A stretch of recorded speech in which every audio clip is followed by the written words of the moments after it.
Normalement, c'est bon.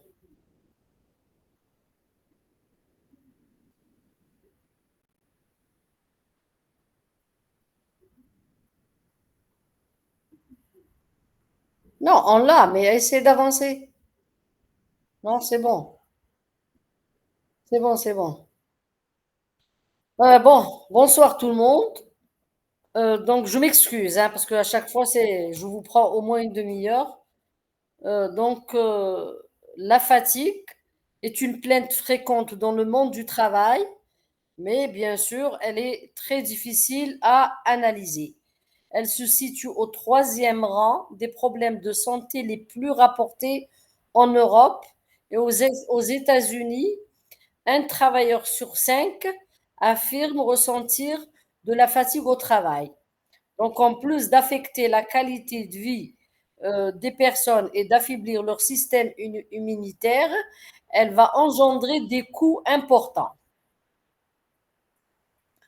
Alors que les salariés sont susceptibles de ressentir de la fatigue un jour ou l'autre, le problème, c'est que très souvent, elle se manifeste par un accident majeur. Considérant ces effets considérables sur les salariés et sur les organisations, est-il possible de la repérer et de la prévenir avant qu'un accident grave ne se produise? Les travaux ayant cherché à produire une théorie explicative de la fatigue se sont heurtés à la dimension subjective et multidimensionnelle du phénomène. À titre d'exemple, les TMS et le burn-out des infirmières, ils permettent d'expliquer la complexité des interactions entre les formes spécifiques d'expression de la fatigue. Elle peut être mentale, elle peut être physique, dans des contextes de travail très particuliers. Donc la plainte de fatigue semble aujourd'hui courante dans le milieu du travail, mais en réalité, que signifie cette plainte et comment euh, faire la part de la subjectivité de l'objectivité? Le terme fatigue au travail est préférable à celui de fatigue professionnelle en raison des causes de la fatigue qui peuvent être d'origine non seulement professionnelle mais extra-professionnelle. Donc, il vaut mieux dire fatigue au travail plutôt que fatigue professionnelle. Alors, la définition en termes étymologiquement parlant, A, c'est privatif, esthénie, c'est force. Ce qui va donner asthénie, manque de force. La fatigue, c'est quoi? C'est une sensation désagréable, pénible, qui peut être physiologique après un effort important, c'est tout à fait normal. Mais on a aussi la fatigabilité. C'est une fatigue apparaissant à un effort moindre où la fatigue ne devrait pas y être. La fatigue est généralement définie comme un état d'épuisement mental ou physique qui empêche de fonctionner normalement. Cependant, la fatigue, comme on l'a dit au tout début, elle reste difficile à mesurer car les symptômes ne sont pas spécifiques. Certains auteurs suggèrent de voir la fatigue comme un mécanisme de protection naturelle contre la surcharge physique, mentale et émotionnelle, c'est-à-dire face à des demandes professionnelles trop élevées ou répétées, tant au plan mental que physique. L'organisme humain réagit par la fatigue et pour prévenir que du repos est nécessaire. Ça peut être la sonnette d'alarme face à des demandes trop élevées professionnelles. Alors, on a la fatigue aiguë et la fatigue chronique. Il faudrait faire la différence. La fatigue aiguë, elle représente une réponse normale à des conditions défavorables. Ça peut être un effort mental important, physique, un stress, une récupération insuffisante ou une maladie temporaire qui affecte des personnes en bonne santé et à court terme.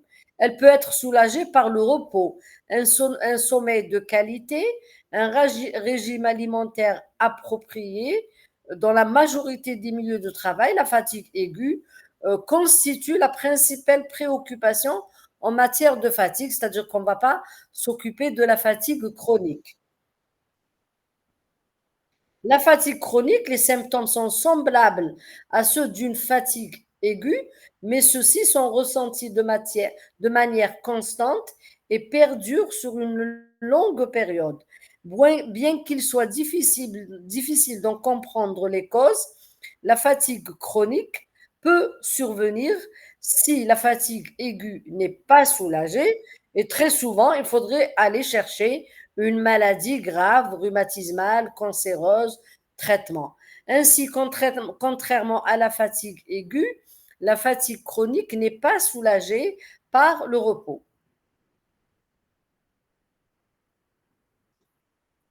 Dans la multitude des définitions proposées, la plupart des auteurs s'accordent pour définir la fatigue comme un ensemble de manifestations engendrées par un effort, qu'il soit intense ou prolongé, ou bien à la fois intense et prolongé.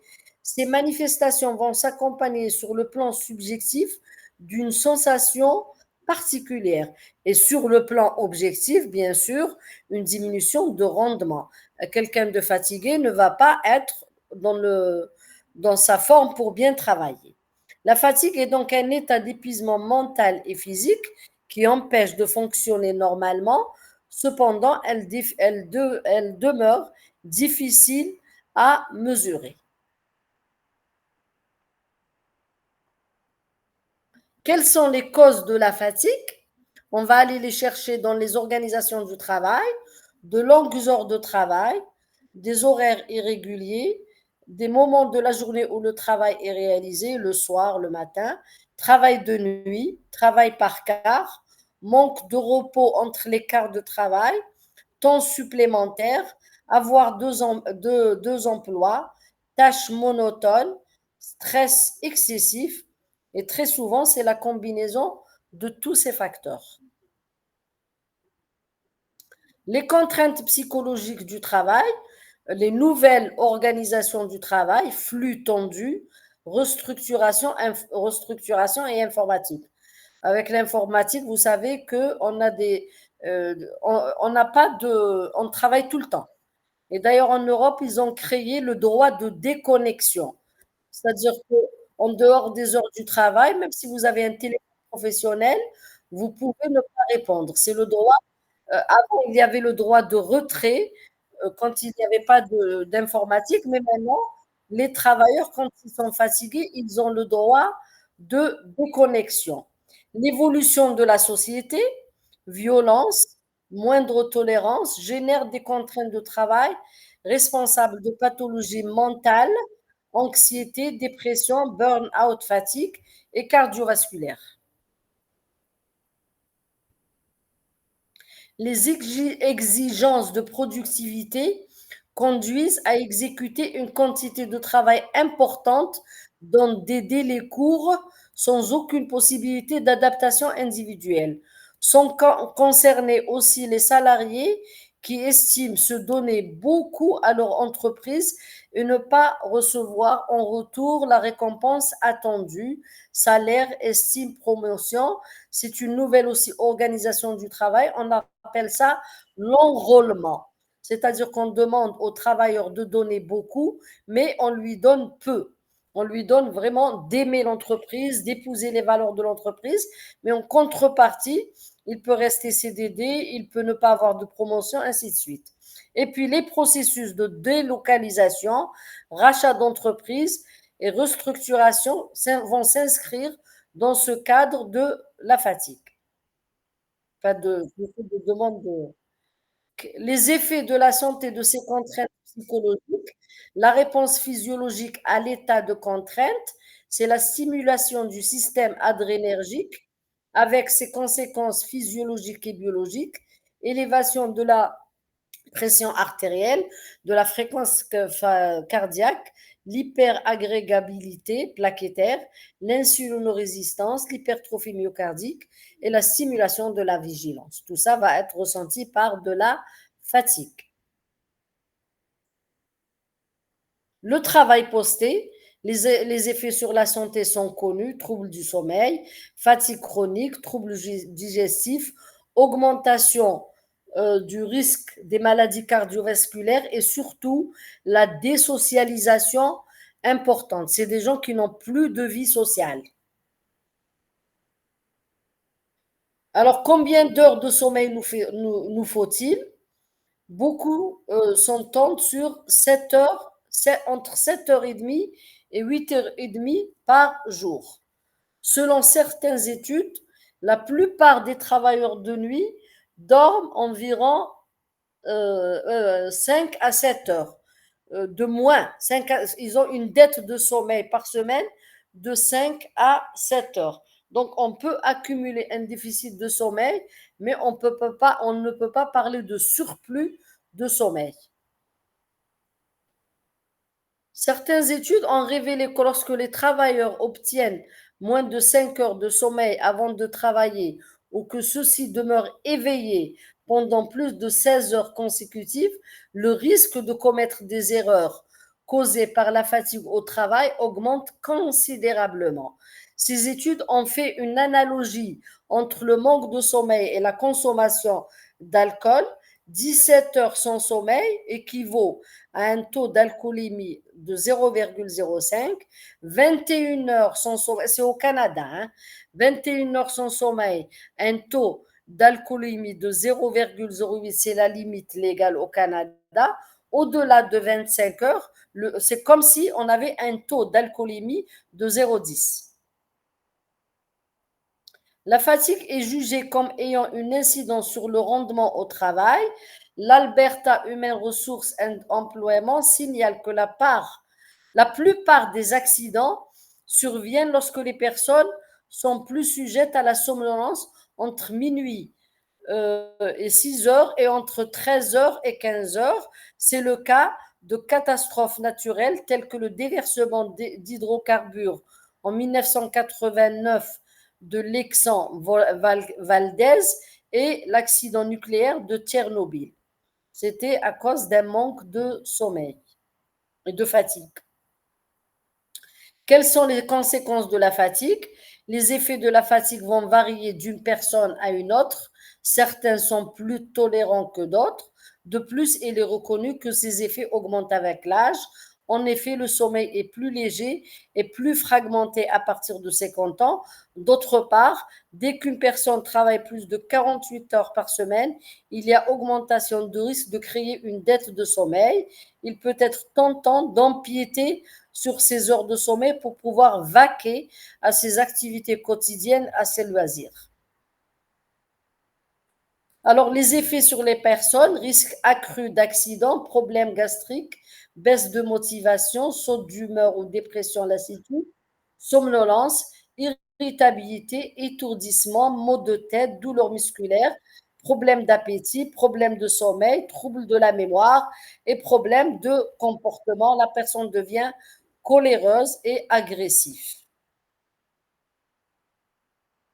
Sur les organisations, il y a un risque accru sur le plan de la sécurité, augmentation des absences pour maladie, plus grand roulement du personnel, baisse de la productivité. La fatigue peut avoir un impact sur la réalisation du travail.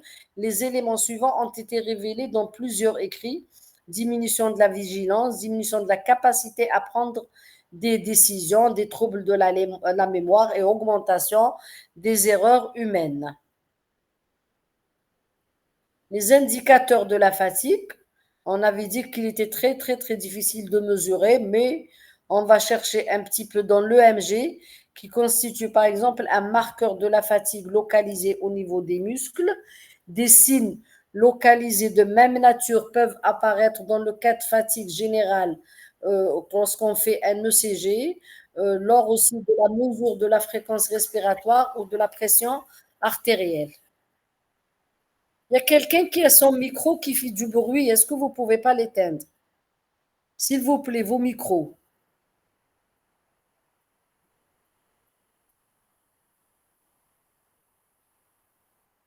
Il y a quelqu'un, s'il vous plaît, vos micros. C'est docteur Choubini? Non. Il y a du bruit chez Oui, toi? oui, je suis baignée, cette fois, je suis baignée. Voilà. Depuis le début. Depuis le début.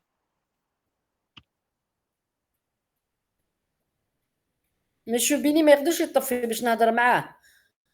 Ah, c'est bon, il a éteint son micro. Ah d'accord. Oui, mais il va pas, il va m'entendre. Il y avait un bruit, c'était beaucoup. Les indicateurs biochimiques sont souvent utilisés comme marqueurs de la fatigue. Lors d'un état d'épuisement, on note dans le plasma des diminutions du nombre de plaquettes et de la concentration de l'hémoglobine, le taux de cortisol qui présente une augmentation dans des situations de charge mentale. Donc on ne sait pas est-ce que c'est dû au stress, est-ce que c'est dû à la fatigue. Donc c'est vraiment des indicateurs, mais pas très fiables ni spécifiques de la fatigue. Dans les urines, une augmentation des catécholamines et des protéines est généralement constatée. Toutefois, tous ces indicateurs demeurent non spécifiques à la fatigue et peuvent refléter également des réactions de stress. Donc, il n'est pas possible de faire la part des choses. Autre indicateur, l'EEG, qui va apporter une évaluation objective du niveau d'activation cérébrale et renseigne indirectement toujours sur un niveau de fatigue. La somnolence peut refléter une privation du sommeil ou un sommeil de mauvaise qualité. Mais là aussi, c'est vraiment de la subjectivité, énormément de subjectivité pour parler de la fatigue. D'autre part, on peut considérer que la diminution du niveau d'éveil, lorsqu'elle survient de manière incontrôlée au cours de l'activité, constitue un état contre lequel le sujet est amené à lutter, à fournir un effort. Cette auto-activation peut constituer une source de fatigue supplémentaire. Cela veut dire que quand on est fatigué, il faut aller dormir. Donc, dans le concept de fatigue, la notion d'effort occupant une position initiale, son évaluation peut constituer une approche complémentaire. C'est vraiment du tâtonnement, mais... Alors, les types de la fatigue, on a ce qu'on appelle une fatigue normale. La plupart d'entre nous devant y faire face régulièrement. Il s'agit plutôt d'une fatigue physiologique à la suite d'un effort physique intense ou d'une grande dépense d'énergie. Ce type de fatigue va disparaître après une nuit de sommeil. Le deuxième type de fatigue, c'est la fatigue nerveuse. Elle se manifeste généralement par un changement d'humeur, un état de tristesse et de découragement, un manque de force, un dérèglement de l'appétit et de sommeil. Ce type de fatigue entretient un lien très important, étroit, avec le stress et l'anxiété, puisque ce type de fatigue va affecter le moral et elle peut provoquer l'apparition d'un état dépressif beaucoup plus sérieux. La fatigue réactionnelle, elle se manifeste par un état d'épuisement général qui découle des problèmes de frustration de notre mode de vie. Cette fatigue va découler de facteurs psychologiques, insatisfaction dans son travail, dans ses relations interpersonnelles, qui provoquent des sentiments de rage ou de frustration intérieure. La fatigue va devenir ici un mécanisme de défense face à l'insatisfaction. Donc, c'est vraiment réactionnel à l'insatisfaction. La fatigue musculaire, bien qu'il reste encore des inconnus sur les mécanismes impliqués, les phénomènes de fatigue musculaire paraissent actuellement assez bien connus. On distingue généralement deux types de fatigue musculaire en fonction de la nature de l'effort demandé. Fatigue associée à un effort soutenu ou fatigue liée au maintien d'une posture sur des périodes prolongées se trouve notamment accentuée lors du travail sur écran. Ces activités vont nécessiter un positionnement très précis de la tête et entraînent une dépense musculaire supérieure à celle liée au port normal de la tête. Elle s'exerce dans quatre domaines. L'aménagement du poste de travail, tant pour réduire la fatigue de position que pour simplifier les mouvements, peut procurer de notables Soulagement. Le délassement. La solution, c'est le délassement qui doit être proportionné à l'intensité du travail et aux conditions d'ambiance. Le délassement, ça veut dire quoi? Ça veut dire qu'il faut se lasser, se délasser, se détendre et oublier pour un moment. Il faut prendre des pauses, même quand on travaille. Dès qu'on commence à avoir mal, il faudrait se laisser aller, se détendre, en quelque sorte, par des pauses. L'alimentation, c'est elle qui maintient la capacité de travail musculaire par un apport de calories au moins équivalent à l'énergie dépensée. La sous-alimentation réduit considérablement cette capacité. Les bonnes réserves énergétiques évitent la fatigue et stimulent la volonté de travail, et aussi les conditions d'ambiance physiologique et psychologique qui donneront les meilleurs résultats. La fatigue sensorielle, elle apparaît lorsqu'il y a une utilisation intensive d'un sens, de la vue, de l'ouïe, ou une tension nerveuse soutenue. La prévention contre cette fatigue nécessite surtout à soustraire le travailleur aux mauvaises conditions d'éclairage, de bruit et de vibration. La fatigue visuelle, liée à une sollicitation excessive de l'œil, elle se traduit par des symptômes polymorphes, des signes oculaires fonctionnels, picotement, irritation, éblouissement, physique à type de douleur et de rougeur, et généraux, céphalée, vertige, insomnie. L'origine de cette fatigue est surtout attribuée à une atteinte musculaire, principalement musculaire. Elle va concerner les muscles ciliaires responsables de l'accommodation et les muscles extrinsèques des yeux responsables de la convergence et des mouvements oculaires, ainsi que les muscles qui fixent la tête de manière à maintenir une distance relativement constante entre l'œil et le plan de travail ou d'écran. Docteur Choubini, il ne faut pas diffuser le cours et l'autre, نسقمهم un peu plus ونبعث لهم نعاود نبعثهم لكم. Parce que dans le diaporama, il y a des résumés. Il y a des détails que j'ai enlevés parce que j'ai trouvé que c'était trop long. Je vais les rajouter et je vous les envoie. Pour les lire, peut-être qu'en lisant le tout, ça va être un peu plus facile pour comprendre. Alors, on constate que les tâches réputées fatigantes comportent très souvent une composante visuelle importante. En effet, il a été observé au moyen notamment de tests d'accommodation et de convergence une diminution des performances visuelles après des tâches variées. C'était clair, ce sont toutes les tâches qui nécessitent une contrainte visuelle. La surveillance des radars, les tâches de pilotage et les travaux de précision dans la bijouterie, dans le travail sur écran, ainsi de suite. La fatigue auditive, certains auteurs ont émis l'hypothèse que le récepteur, la cochlée, ne constitue pas le seul organe où la fatigue peut être ressentie. Une composante centrale au niveau des centres auditifs du système nerveux a notamment été évoquée. Cette composante expliquerait qu'une exposition au bruit réduise les performances mentales d'un sujet.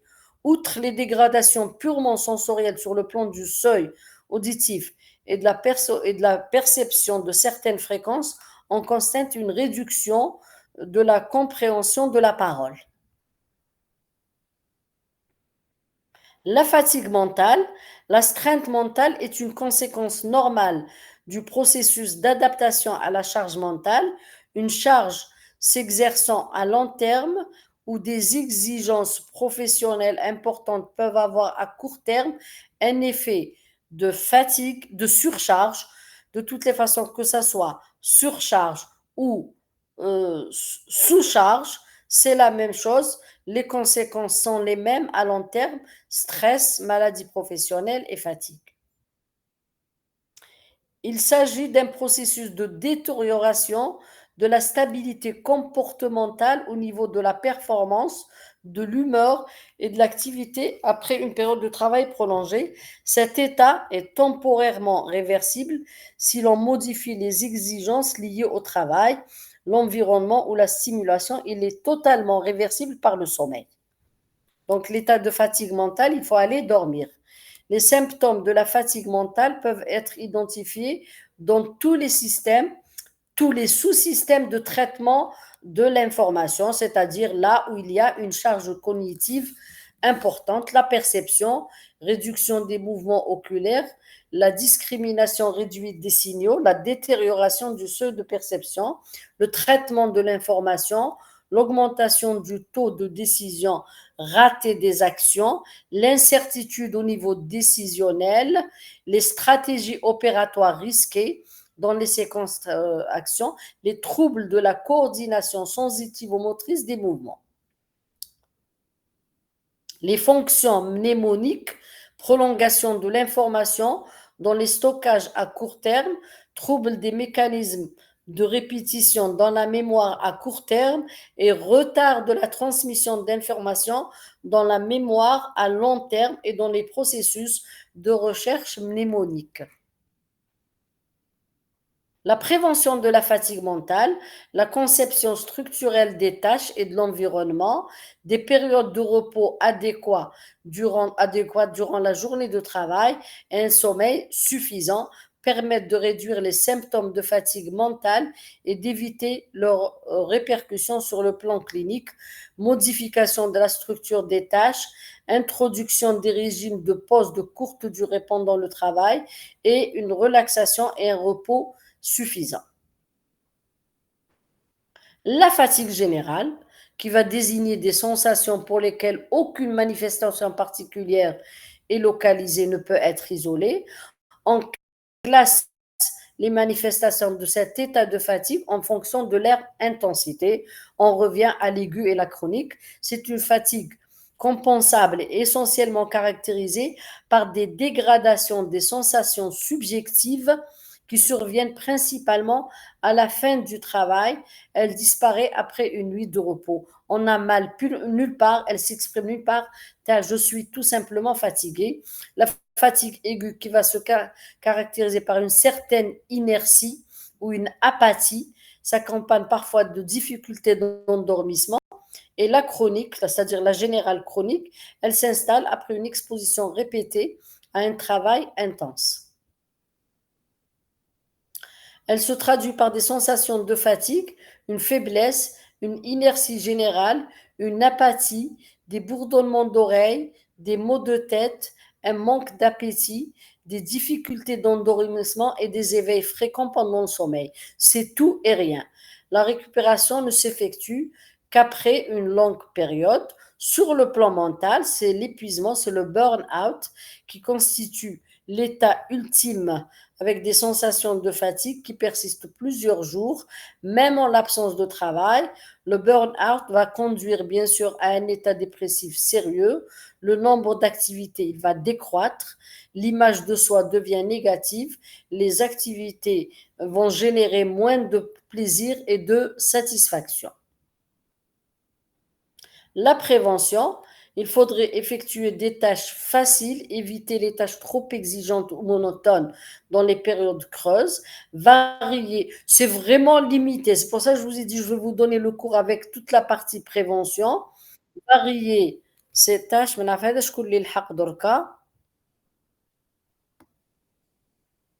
Bonjour, vous arrivez au truc de la prévention. Docteur Kéris, c'est ça? La prévention, plutôt savoir établir des priorités, analyser sa charge de travail, en discuter avec son gestionnaire, savoir dire à son supérieur, stop, bonsoir. Vous Non, êtes arrivé à la conclusion, hein? Pardonnez-moi, oui. Tu as معليش raison, الله Vanessa. غالب, je Je viens comprends de que voir le lien. Voilà. non, je vais vous envoyer le cours. Savoir établir des priorités. هذا ما فيه حتى فهمة قراية برك. Analyser sa charge de travail D'accord. gestionnaire, mais il faut savoir, je vous ai dit, mettre des limites. Quand vous êtes fatigué, il faut dire stop. Réduire les interruptions, par exemple, prendre ses courriers à la période fixe, le contrôle du stress.